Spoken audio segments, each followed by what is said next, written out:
एक महिला मजदूरी करके जब अपने घर वापस लौट कर आती है, घर आने के बाद जैसे दरवाज़ा खोलती है तो बार बार वो अपनी बेटी को आवाज़ लगाती है। बेटी मिलती नहीं है। आसपास के जो घर थे, जहाँ जहाँ वो आती थी जाती थी, हर जगह जाती है और अपनी उस बेटी को तलाश करने की लगातार कोशिश कर रही थी। लेकिन बेटी का जब अता पता नहीं चलता है तो माँ घबराकर सीधा नज़दीकी पुलिस स्टेशन पहुँच जाती है और पुलिस स्टेशन में जाने से पहले वो ज़ोर ज़ोर से रोना शुरू कर देती है। जैसे वो महिला रो रही थी तो पुलिस वाले पूछते हैं कि आखिरकार तुम रो क्यों रही हो, क्या दिक्कत है, क्या परेशानी है, हम तुम्हारी किस तरह से मदद कर सकते हैं। तभी वो महिला रोते हुए कहती है कि 13 साल की बेटी है, वो अभी तक आज तक ऐसा पहले कभी नहीं हुआ है कि घर से गायब हो गई है, वो मिल नहीं रही है। जैसे पुलिस वाले उसकी बात सुनते हैं, पुलिस वालों ने उसकी तहरीर को गंभीरता से लिया और गंभीरता से लेने के बाद इस मामले में गुमशुदगी की रिपोर्ट दर्ज कर लेते हैं। और जैसे पुलिस वाले गुमशुदगी की रिपोर्ट दर्ज करते हैं तो उसके बाद फिर जो अपने आसपास के लोग थे, जो मुखबिर थे, सभी को अलर्ट कर देते हैं और कहते हैं कि जहाँ भी कहीं इस लड़की के बारे में कोई भी जानकारी मिलती है, बारीक से बारीक जानकारी, तो हमें ज़रूर दी जाए। इसी तरह से करते करते 5 दिन बीत जाते हैं और 5 दिन के बाद ये पता चलता है कि लड़की की जो इनपुट मिलता है, उसकी जो जानकारी मिलती है, वो एक होटल के अंदर मिलती है। तभी एक पुलिस वाला कहता है कि साहब, अगर कोई दिक्कत ना हो, कोई एतराज़ ना हो, तो मैं सबसे पहले वहाँ पर जाऊँ। हालांकि उस होटल को चारों तरफ से पुलिस ने घेर लिया था, उसके बावजूद भी एक पुलिस वाला सादा वर्दी में उस होटल के अंदर जाता है एज ग्राहक बन के इसलिए क्योंकि जो इनपुट मिला था, यही मिला था कि उस लड़की के साथ उस होटल के अंदर ही नहीं बल्कि अलग अलग होटल में लेके जाया जा रहा है और गंदा और घिनौना कृत्य कराया जा रहा है। जैसे उस पुलिस वाले ने लड़की की डिमांड की, लड़की की डिमांड करने के साथ ये कहा कि मुझे कम उम्र की छोटी लड़की चाहिए। और जैसे कम उम्र की छोटी लड़की के बारे में दिखाया जाता है, फ़ोटो दिखाया जाता है, लड़का कहता है, वो यानी कि पुलिस वाला कहता है, जब तक मैं उस लड़की को सामने नहीं देख लूँगा तब तक मैं यकीन नहीं करूँगा। और जैसे ही उस पुलिस वाले ने उस लड़की को अपनी आंखों के सामने देखा, वो एक सिग्नल देता है। होटल से बाहर जैसे ही सिग्नल पहुंचता है, पुलिस वाले जो पहले से ही उस होटल की चारों तरफ घेराबंदी किए हुए थे, तुरंत ही होटल के अंदर आते हैं और उस लड़की को बचा कर ले जाते हैं। लड़की को जैसे ही बचा कर लेके गए थे तो पता चलता है कि पिछले 5 दिन में उस लड़की के साथ 32 लोगों ने गैंगरेप जैसी घटना को अंजाम दिया था, घिनौना कृत्य किया था। जब जब वो लड़की चिल्लाती थी, चीखती थी, तभी उसके मुंह में शराब की बूंदें डाल दिया करते थे, यानी कि उसे शराब पिला दिया करते थे। और जब ये घटनाक्रम अखबारों के माध्यम से, सोशल मीडिया के माध्यम से लोगों को पता चलता है, न केवल उस प्रदेश में बल्कि पूरे भारतवर्ष में इस घटना को लेकर आलोचना हो रही है। आप भी इस घटना के बारे में सुनेंगे तो सोचकर हैरान रह जाएंगे कि इस समाज में कैसे कैसे दरिंदे घूम रहे हैं। आदाब, नमस्कार, सत श्री अकाल। मैं उस्मान सैफी। 18 जून 2026 की ये बात है। राजस्थान की राजधानी जयपुर से लगभग 668 किलोमीटर दूर एक ज़िला है जिसका नाम है श्री गंगानगर। श्री गंगानगर ज़िले में ही सदर थाना है और सदर थाना क्षेत्र की रहने वाली 13 साल की एक लड़की जो कि रास्ता भटक जाती है, थोड़ी सी परेशान थी। उसकी चाल ढाल से, उसकी बॉडी लैंग्वेज से साफ अंदाज़ा लगाया जा सकता था जैसे कि वो लड़की परेशान हो रही है। इसी बीच में एक रिक्शे वाला आता है। ई रिक्शे वाला उस लड़की के बिल्कुल बगल में आने के बाद उससे पूछता है कि बेटा, अगर तुम्हें कोई दिक्कत ना हो, कोई एतराज़ ना हो, क्या तुम बता सकती हो कि मैं तुम्हें कहीं छोड़ सकता हूँ। जैसे उस लड़की ने कहा कि लड़की कहती है कि मुझे कुछ नहीं पता है, कि मैं घर भूल चुकी हूँ, मुझे रास्ता नहीं पता है। जैसे ही उससे ये पूछा जाता है, उससे कहा जाता है बेटा, परेशान होने की ज़रूरत नहीं है, तुम रिक्शे में बैठ जाओ, जो भी कुछ याद आता है तुम मुझे बताओ। जैसे ही उस लड़की ने रिक्शे में आके बैठ जाती है, उससे पानी पिलाया जाता है और पानी पिलाने के साथ ही उससे कहा जाता है, बेटा तुम्हारा नाम क्या है, तुम्हारे पापा का नाम क्या है, तुम्हारी माँ का नाम क्या है, तुम कितने भाई बहन हो। इस तरह की जो उसकी जानकारियाँ थीं, वो जानकारी ली जा रही थी। और वो लड़की धीरे धीरे, क्योंकि अभी तक वो घबराई हुई थी, डरी हुई थी, वो समझ नहीं पा रही थी कि आखिरकार मैं घर कैसे पहुँचूँगी। लड़की ने बताया कि मैं अपनी सहेली से मिलने के लिए गई थी, लेकिन मैं रास्ता भटक गई हूँ, परेशान थी, इसलिए मैं यहाँ पर आ गई हूँ। आखिरकार उस रिक्शा वाले ने कहा, बेटा परेशान मत हो, तुम मेरे साथ चलो और मैं तुम्हें छोड़ देता हूँ। रिक्शे वाले ने पहले पानी तो खैर पिलाया ही था उसको, उसके बाद वो अपने साथ उसको लेके जाने लगता है। जैसे जा रहा था, रास्ते में एक होटल पड़ता है और होटल का नाम होता है होटल जॉय इन। उसके ठीक सामने ई रिक्शा रोका जाता है। उस लड़की से कहा जाता है, बेटा बस मैं थोड़ा सा काम है इस होटल में करके अभी आया, तुम ई रिक्शे पे बैठी रहना और मेरी जिम्मेदारी है तुम्हें तुम्हारे घर तक छोड़ना। लड़की को पूरा विश्वास हो गया था कि ये मेरा हमदर्द है, अंकल मेरी पूरी ईमानदारी से मेरी मदद करेंगे। जैसे ही वो रिक्शे वाला होटल के अंदर जाता है, रिसेप्शन पे जाने के बाद काफ़ी टाइम हो जाता है, वक्त लग जाता है। आखिरकार कुछ वक्त बीतने के बाद वो वापस आता है। आने के बाद कहता है, बेटा तुम्हें मेरी वजह से इतना इंतज़ार करना पड़ा, इसके लिए मैं तुमसे माफ़ी मांगना चाहता हूँ। साथ ही लड़की कहती है कि अंकल कोई बात नहीं, कोई दिक्कत नहीं है। तभी वो कहता है कि बेटा एक छोटा सा सामान है, यानी कि मैं उसे अकेले ला नहीं सकता, तुम मेरे साथ होटल चल सकती हो क्या? जैसी लड़की ने ये बात सुनी उसने कहा, अंकल कोई दिक्कत नहीं है, मैं आपके साथ होटल में चलती हूँ।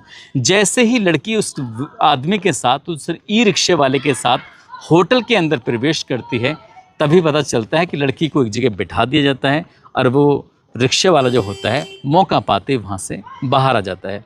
लड़की अभी रुकी हुई थी, उससे ये कहा जाता है कि वो सामान लेने के लिए गए हैं, जैसे जाएंगे आप निकल जाना। लेकिन वो नहीं जानते थे कि वो चंगुल में पूरी तरह से फंस चुकी है। यानी कि उस लड़की का इतनी देर जो लगी थी उस रिक्शे वाले को, वो सौदा कर रहा था, उसे वो बेच रहा था। उसके कुछ देर के बाद जाते ही एक ग्राहक आता है और ग्राहक आने के बाद उस लड़की से गंदा और घिनौना कृत्य करना शुरू कर देता है। वो लड़की ज़ोर ज़ोर से रोने लगती है, चीखने लगती है, चिल्लाने लगती है।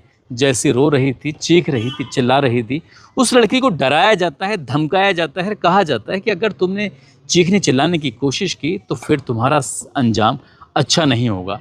और जैसे इस लड़की से ये कहा जाता है वो डर जाती है, सहम जाती है।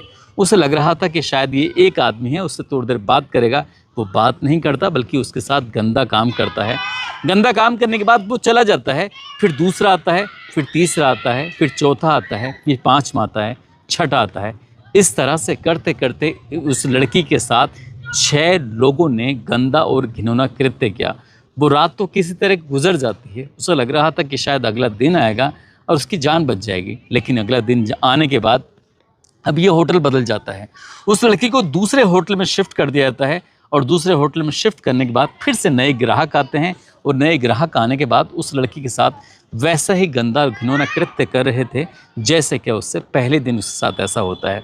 दूसरा दिन आता है, दूसरे दिन भी उसके साथ बिल्कुल ठीक वैसे ही हो रहा था। तीसरा दिन आता है, तीसरे दिन भी उसके साथ ऐसे ही हो रहा था। जब जब लड़की चीखने चिल्लाने की कोशिश करती थी, जब जब वो मदद मांगने की कोशिश करती थी तो उसके मुंह में ज़बरदस्ती करके शराब उड़ेल दी जाती थी। और जब शराब उड़ेल दी जाती थी तब वो थोड़ा नशे में हो जाती थी और नशे में होने की वजह से ही वो कुछ विरोध करने की स्थिति में होती नहीं थी। कुल मिलाकर उस लड़की के साथ 5 दिन तक ऐसे ही गंदा और घिनौना कृत्य हो रहा था और करीब करीब 32 लोग उसके साथ अब तक बलात्कार जैसी घटना को अंजाम दे चुके थे। इसी बीच में ऐसा बताया जाता है, ऐसे मीडिया रिपोर्ट में आता है कि उस लड़की का फ़ोटो लगाया जाता है और सोशल मीडिया के एक आध प्लेटफॉर्म पर अपलोड किया जाता है और कहा जाता है कि किसी को अगर इसकी ज़रूरत है तो बताइए। यानी कि उसे एक तरह से वैश्या जैसे वैश्यावृत्ति होती है, जैसे किसी के सामने परोसना होता है, उसे वैसे ही परोसा जाता है, परोसने के लिए डिमांड की जाती है। ग्राहक जैसे आने वाली बात थी तभी ये इनपुट दूसरी जगह पहुंच जाता है। उधर जो लड़की की माँ होती है, अपनी बेटी के ना होने से वो इतना परेशान हो जाती है कि पहले तो आसपास के घरों में पूछती है, जहाँ जहाँ वो जाती थी वहाँ पूछती है। जब वहाँ से कोई सफलता नहीं मिलती तो नज़दीकी पुलिस स्टेशन जाती है और पुलिस स्टेशन में जाने के बाद अधिकारियों के सामने रोते हुए गिड़गिड़ाते हुए कहती है कि मेरी बेटी गायब हो गई है, मेरी बेटी को ढूंढ दीजिए, मदद कर दीजिए। एक तरफ पुलिस मदद मांग रही है, पुलिस अपने मुखबिर तंत्रों को, अपने इनपुट को चारों तरफ से लगाया हुआ है। दूसरी तरफ माँ की अपनी मुश्किल बढ़ रही थी। उधर जो लड़की है वो हर दिन, हर घंटे, हर किसी एक नए आदमी का सामना कर रही थी। आखिरकार चारों तरफ से इस तरह से होचपोच जैसी स्थिति हो जाती है। पुलिस को इनपुट मिलता है, पुलिस ग्राहक बनकर उस होटल के अंदर जाती है जिसका नाम होता है होटल जॉय इन। और उसके अंदर जाने के बाद आखिरकार उस लड़की को जब वहाँ से निकाल के लाया जाता है, उस लड़की को सीधा मेडिकल केयर में रखा जाता है। उसका इलाज शुरू होता है और इलाज शुरू होने के बाद इसे पता चलता है, जब उसने अपनी माँ को ये पूरी कहानी बताई कि माँ, मेरे साथ लगभग 32 लोगों ने ऐसा गंदा काम किया है, तो माँ का रो रो कर बुरा हाल हो जाता है। लेकिन इस मामले को शुरुआत में इतना दबाया जा रहा था कि ये बात उस होटल की 4 दीवारी से बाहर निकलने को तैयार नहीं थी। लेकिन बात ऐसी थी कि वो छुपने वाली थी ही नहीं। बात कुछ लोगों तक पहुंच जाती है, कुछ लोगों तक जैसी बात पहुंचती है फिर पूरे शहर में बात फैल जाती है। उसके बाद बड़ी संख्या में लोग सड़कों पर उतर आते हैं और जैसे सड़कों पर उतरते हैं तो बात मीडिया तक आती है। मीडिया में आने के बाद फिर पुलिस पर, प्रशासन पर दबाव बनना शुरू हो जाता है और जैसे दबाव बन रहा था तो उसके बाद फिर बुलडोज़र की जो कार्रवाई होती है वो भी कार्रवाई शुरू हो जाती है और बुलडोज़र की कार्रवाई होने के बाद जो होटल जो होता है उसको भी गिरा दिया जाता है। साथ ही जिस होटल में छापा मारकर उस लड़की को बरामद किया गया था, उस होटल का जो मालिक होता है जिसका नाम मयंक सैन होता है, उसको भी पुलिस हिरासत में ले लेती है। जो उस होटल का मैनेजर होता है जिसका नाम होता है हरदीप सिंह, उसको भी हिरासत में ले लेती है। और जो होटल की डीवीआर थी, उस डीवीआर को कब्जे में लेने के बाद, क्योंकि इस होटल में कौन जा रहा है कौन आ रहा है पल पल की रिपोर्ट लेने के साथ साथ ही जितने भी मोबाइल फ़ोन लोग इस्तेमाल कर रहे थे उन लोगों के मोबाइल फ़ोन को भी अपने कब्जे में ले लिया जाता है और ये फिर पता करने की कोशिश की जाती है कि आखिरकार लड़की यहाँ पर आई कैसे। तभी पता चलता है कि ई रिक्शे के माध्यम से लड़की आई थी। उस ई रिक्शे वाले का नाम होता है राम बाबू। पुलिस उसको भी हिरासत में ले लेती है। उसको हिरासत में लेने के साथ साथ पुलिस ने धीरे धीरे करके राम बाबू हो, सचिन हो, गुरपाल सिंह गुरी हो, इस तरह से लगभग 18 लोगों को तो अपनी हिरासत में ले लिया। 32 लोगों का नाम एफआईआर में शायद मेंशन किया गया है और 3 होटल जो होते हैं उन होटलों को ज़मींदोज़ कर दिया जाता है, इनकी गिरा दिया जाता है। लेकिन लड़की के मन में वो जो घटना है वो बार बार तैर रहा था। जब जब उन सीन को याद कर रही थी तब तब लड़की की चीख निकल जाती है। इसलिए उस लड़की के साथ दिक्कत ना हो इसलिए चाइल्ड वेलफेयर कमेटी के साथ उस लड़की को सुपुर्द कर दिया जाता है। साथ ही जो विशेषज्ञ होते हैं, मनोवैज्ञानिक होते हैं, महिला मनोवैज्ञानिक के साथ उस लड़की को बिठाया जाता है।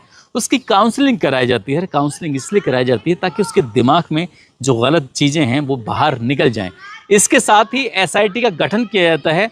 महिला अपराध सेल की जो एडिशनल एसपी होती हैं नीलम चौधरी और साथ ही एडिशनल एसपी दीपक कुमार, इनकी अगुवाई में एसआईटी का गठन करने के साथ साथ एक टीम बनाई जाती है और टीम को ये जिम्मेदारी दी जाती है कि शहर के जितने भी ऐसे होटल हैं जहां पर इस तरह के गंदे और घिनौने कृत्य हो रहे हैं, ऐसा बताया जाता है कि 150 के आसपास होटल हैं।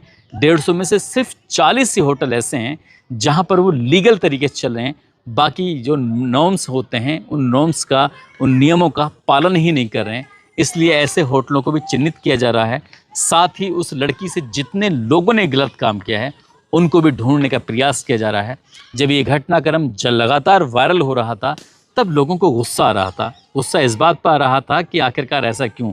लेकिन हैरान करने वाली बात यह है कि जिस होटल का मालिक और मैनेजर जब पकड़ा जाता है तो कुछ लोग सामाजिक कार्यकर्ता होते हैं, उस होटल में पहुंच जाते हैं।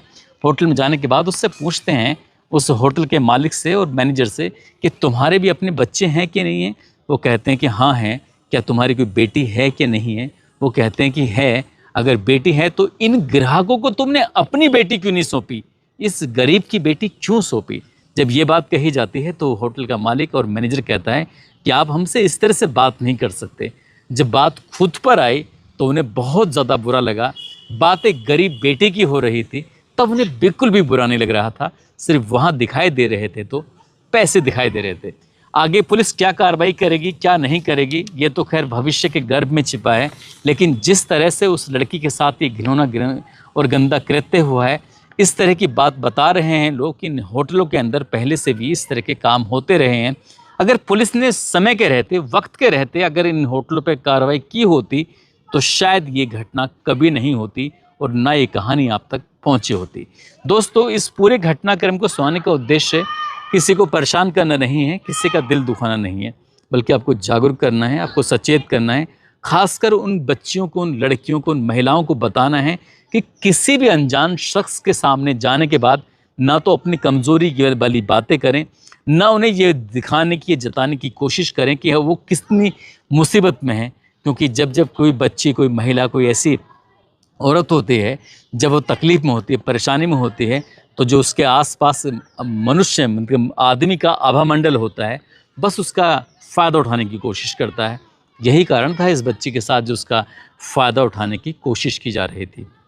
दोस्तों, आप सब लोग अपना ख्याल रखें, सुरक्षित रहें। जय हिंद, जय भारत।